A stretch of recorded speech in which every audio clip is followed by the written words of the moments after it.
आज हम बात करेंगे सीएसएस पे। CSS stands for central superior services. ये पाकिस्तान का मोस्ट प्रेस्टिजियस कॉम्पिटिटिव एग्जाम होता है जो हर साल federal public service commission conduct करवाता है। अब हम बात करेंगे सीएसएस की एलिजिबिलिटी क्राइटेरिया पर। ठीक है, इसमें सबसे पहले आती है एज लिमिट। अगर आपकी उम्र 21 से 30 साल के दरमियान है या 30 साल भी है तो भी आप सीएसएस के एग्जाम दे सकते हैं। Assalamu alaikum, welcome everyone. This is Mishal and I am here to guide you through your competitive exam journey. Previously, I have done my master's in history and completed my MPhil in international relations.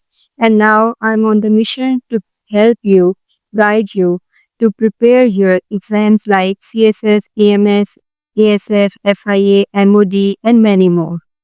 यहाँ आपको मिलेंगी smart strategies, focus study plans और subject guidance जो हर aspirant को ज़रूरत होती है। Whether you are just starting out or preparing, this channel is complete your study partner. आज हम बात करेंगे CSS पे। CSS stands for Central Superior Services. ये पाकिस्तान का मोस्ट प्रेस्टिजियस कॉम्पिटिटिव एग्जाम होता है जो हर साल federal public service commission conduct करवाता है। इस एग्जाम्स में हर साल हज़ारों कैंडिडेट अप्लाई करते हैं और उनमें से जो लोग क्वालिफाई करते हैं वो ओनली 2 to 3% होते हैं। आज मैं आपको इस वीडियो में बताऊंगी कि कौन से लोग हैं जो कि सीएसएस को अप्लाई कर सकते हैं और इसको अप्लाई करने के लिए क्या एलिजिबिलिटी क्राइटेरिया होना चाहिए। इसके अलावा इसके सब्जेक्ट्स कौन से होते हैं, कौन से ऐसी टिप्स हैं जिनको आप फॉलो करें तो आप सीएसएस को ईजिली पास कर सकते हैं। और इसमें इन एग्जामिनेशन के बारे में बहुत सारी मिथ्स एंड मिसकंसेप्शंस के बारे में फैली हुई हैं जिनके बारे में आज हम बात करेंगे कि वो सही हैं या गलत है। अब हम बात करेंगे सीएसएस के एलिजिबिलिटी क्राइटेरिया पर।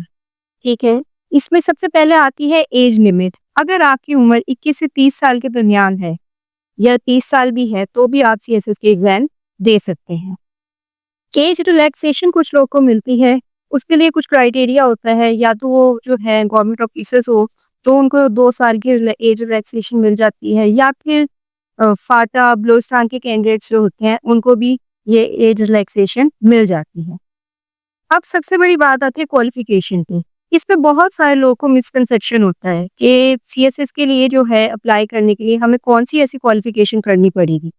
आपको ऐसी कोई क्वालिफिकेशन करने की ज़रूरत नहीं है। आपको सिंपल जो है 14 इयर्स की आपकी एजुकेशन होना चाहिए, यानी कि आपका बैचलर्स होना चाहिए।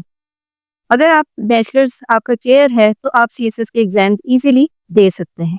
चाहे आपने एमबीबीएस किया हुआ है तो भी आपने बैचलर ऑफ मेडिसिन किया हुआ है, आपने इंजीनियरिंग की हुई है तब भी आप दे सकते हैं, आपने बीएस किया हुआ है, आपने बीए किया हुआ है, आपने बीएससी किया हुआ है, इन सब में जो है आप सीएसएस दे सकते हैं।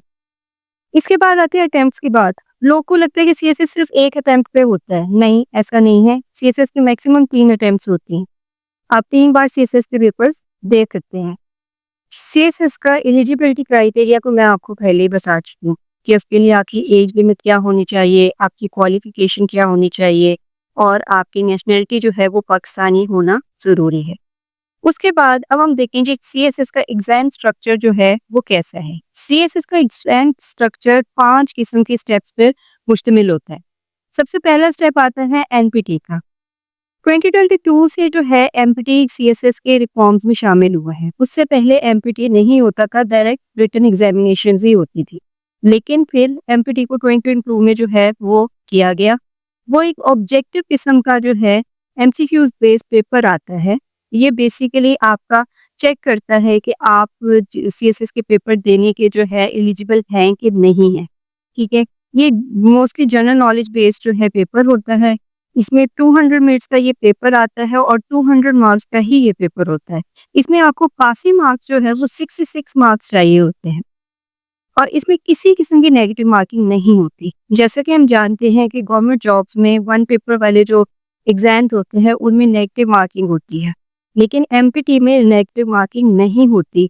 मैं एक नेक्स्ट वीडियो बनाऊंगी जिसमें मैं एमपीटी के बारे में आपको सारी इन्फॉर्मेशन दूंगी, उसके रिसोर्सेज बताऊंगी कि कौन से ऐसे रिसोर्सेज हैं जिनको यूज़ करके आप एमपीटी की तैयारी कर सकते हैं और एमपीटी का सिलेबस जो है वो क्या होता है और कौन से ऐसे ट्रिक्स हैं जिनको यूज़ करके आप इजीली 66 मार्क्स जो है वो गेट कर सकते हैं।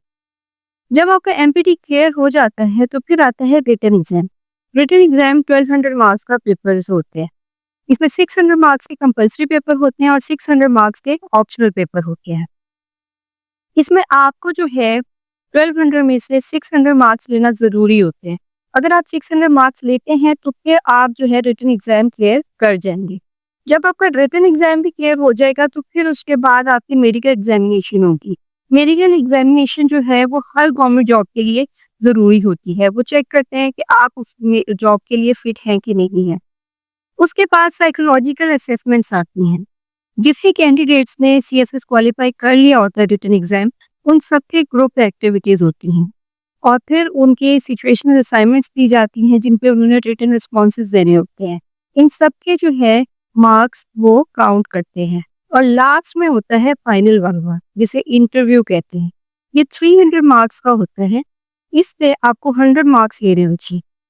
जब आप रिटन एग्जाम पास कर लेंगे उसके मार्क्स और जो वाइवा के मार्क्स हैं इनको मिला के एक एग्रीगेट बनाया जाता है। उस एग्रीगेट के बुनियाद पर जो है सीएसएस के जितने भी डिपार्टमेंट्स हैं वहाँ पे एलोकेशन होती है 17 ग्रेड के ऑफिसर्स। सीएसएस के बारे में बहुत से मिथ्स और मिसकंसेप्शन जो है वो फैली हुई हैं। पहली बात तो ये है कि सीएसएस में लोगों को लगता है कि जिनकी इंग्लिश बहुत ज़्यादा हाई फाई है वो ही सीएसएस अटेम्प्ट कर सकते हैं। ऐसा नहीं है। अगर आप इंग्लिश पर वर्किंग करें तो आपकी इंग्लिश भी बहुत से लोगों से बेहतर हो सकती है। तो सीएसएस में कुछ लोग ये समझते हैं कि जिन्होंने मास्टर्स किया हुआ है इंग्लिश में या जिन्होंने एमफिल किया हुआ है इंग्लिश में वो ही जो है वो पेपर पास कर सकते हैं। ऐसा नहीं है।